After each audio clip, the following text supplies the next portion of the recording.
टंडो आदम में जिस्कम पारां तालके अस्पताल में सहूलतुनि जी अणहूंद ऐं मरीज़नि सां अढंगे रवैये ख़िलाफ़ एहतिजाज।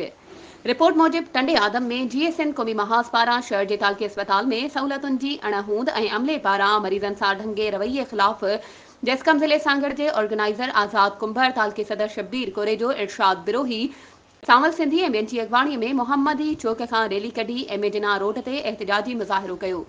इन मौक़े ते अॻवाणनि ॻाल्हाईंदे चयो त 3 लख खां वधीक आबादी रखंदड़ शहर जी वाहिद तालके अस्पताल में करप्शन उरूज ते पहुतल आहे। ग़रीब मरीज़नि खे बहितर इलाज जूं के बि सहूलतूं मुयसर नाहिनि। डॉक्टर हिते ड्यूटी करण बजाए प्राइवेट अस्पतालुनि ऐं पंहिंजनि क्लिनिक में कमु करे रहिया आहिनि। हुननि चयो त दवाऊं सिर्फ़ मनपसंदनि खे ॾिनियूं वञनि थियूं। बुनियादी सहूलतुनि जी खोट आहे। एम्बुलेंस हूंदे बि मरीज़नि खे इन जो फ़ाइदो नथो पहुचे। ग़रीब मरीज़ ॿाहिरियां दवाऊं वठण ऐं टेस्टियूं कराइण ते मजबूर आहिनि। अस्पताल जे अमले जो मरीज़नि सां ढंगो रवैयो आहे। हुननि घुर कई त अस्पताल में बुनियादी सहूलतूं मुहैया करण समेत अढंगो रवैयो रखंदड़ अमले ख़िलाफ़ कार्रवाई कई वञे।